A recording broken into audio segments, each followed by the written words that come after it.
Everyone, welcome to a new series जिसको हम लोग स्टार्ट करेंगे। आज हम लोग पढ़ने वाले हैं light reflection and refraction. 10th class का ही चैप्टर मैंने स्टार्ट किया है, फिजिक्स का एक।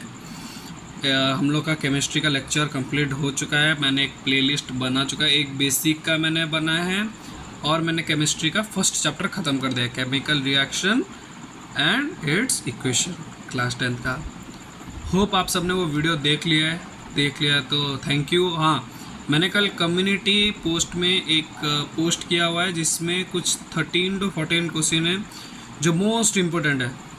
ये मोस्टली प्रीवियस ईयर है और फ्रिक्वेंटली आस्क्ड मतलब पूछा गया है। ये सब फ्रिक्वेंटली आस्क्ड क्वेश्चंस और मोस्टली प्रीवियस ईयर है उसमें, तो आप एक बार चेकआउट कर सकते हो। ठीक है, तो आज हम स्टार्ट करेंगे लाइट रिफ्लेक्शन एंड रिफ्रैक्शन। देखो, पहले समझते हैं लाइट क्या है। मैं इसका तुमको टाइम दूंगा स्क्रीनशॉट के लिए, मैं समझाने के लिए इधर रखा हुआ हूँ नोटबुक में। इधर तुम्हें समझाऊंगा, इधर तुम्हारे लिए नोट्स लिख के रखा हुआ है। तो पहले समझो लाइट है क्या, what do you mean by light. Light देखो, छोटे बच्चों को किसी को भी पूछोगे क्या है लाइट, वो बोलेगा कि जो चीज़ हमें देखने में हेल्प करता है। तो अभी हम बड़े हो चुके हैं तो हम थोड़ा सा और उसमें ऐड करते हैं, light is a form of energy. Junior classes में भी तुम पढ़ के आओ, light is a form of energy.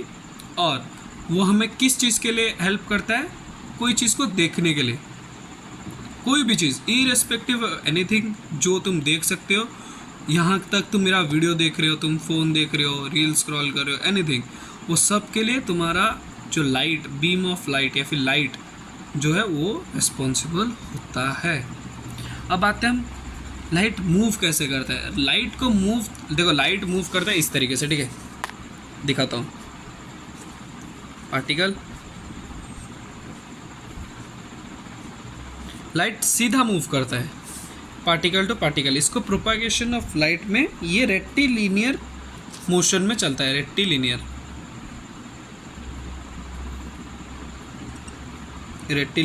Propagation. Rectilinear propagation मतलब लाइट ऐसा सीधा चलता है एक डायरेक्शन में पूरा। अगर जा रहा है इस तरीके से, अबे तुम बोलोगे कि सर लाइट जो बैंड होता है, देखो बैंड वाला चीज़ हम बाद में पढ़ेंगे रिफ्रैक्शन में, जैसे रेनबो का है। ठीक है, तो अभी हम लोग ने लाइट समझा, लाइट जाता कैसा है, लाइट होता क्या। लाइट एक फॉर्म ऑफ एनर्जी है और लाइट मूव करता है इन अ स्ट्रेट लाइन। देन हम पढ़ेंगे रिफ्लेक्शन क्या है। देखो, कोई भी चैप्टर पढ़ने से पहले हमको उसका हेडिंग पढ़ना बहुत ज़रूरी है। तो हम पहले हेडिंग कंप्लीट करेंगे।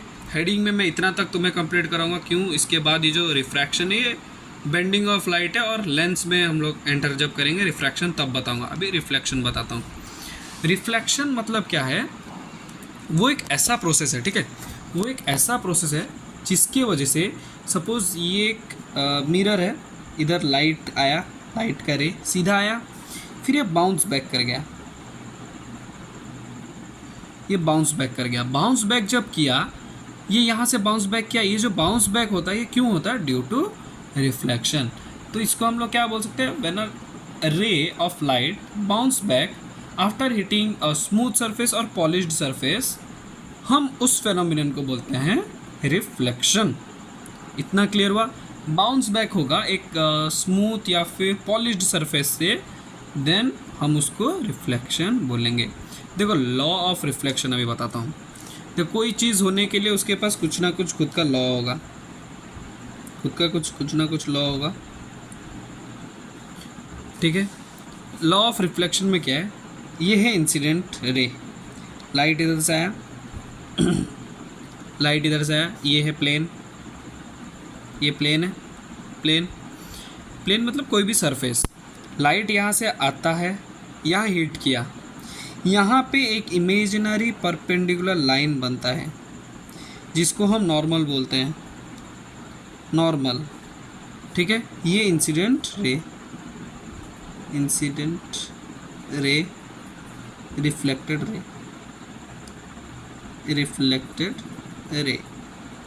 ये इंसिडेंट रे था, ये रिफ्लेक्टेड रे है।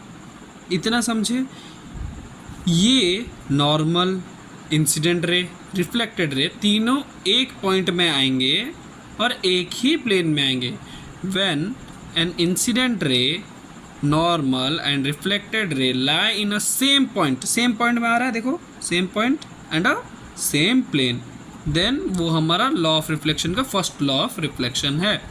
First law of reflection state that incident ray, normal and reflected ray lie in the same point and the same plane. ठीक, और इसमें एक और चीज़ होगा कि angle I equals to angle R. कभी भी सरफेस से एंगल को लिया नहीं जाता है, हर वक्त नॉर्मल से एंगल को लिया जाता है। Angle I equals to angle R. कभी भी सरफेस से तुम्हें एंगल नहीं लेना है, सरफेस से एंगल नहीं लेना है, हर वक्त तुम्हें नॉर्मल से एंगल लेना पड़ेगा। अभी रे डायग्राम में मैं तुम्हें बताऊंगा एंगल कैसे लेना है तुम्हें, बट यहाँ पे याद रखो तुमको angle I equals to angle R लेना है, तो नॉर्मल से लेना है। जितना भी एंगल तुम कैलकुलेट करोगे, इमर्जेंट एंगल, बहुत सारे एंगल्स तुम लोगों को कैलकुलेट करने के लिए, वो सब में तुम्हें नॉर्मल से लेना है।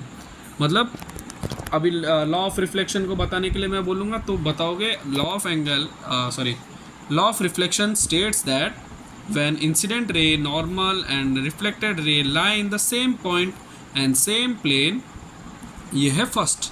सेकेंड है angle I equals to angle I R, मतलब रिफ्लेक्टेड रे और इंसिडेंट रे दोनों इक्वल होंगे। तुम इस फिगर को ही अच्छे से अगर बनाओगे पेंसिल में तो तुम्हारे लिए दिख भी जाएगा अच्छे से। ठीक है, तो ये रहा तुम्हारा नोट्स आज का। नीचे मैंने लिखा नहीं है, लिखूँगा। कल हम लोग प्लेन मिरर स्टार्ट करेंगे, तो होप ये आपको समझ आया हो एंड आप स्क्रीनशॉट ले सकते हो। 3, 2, 1 गो।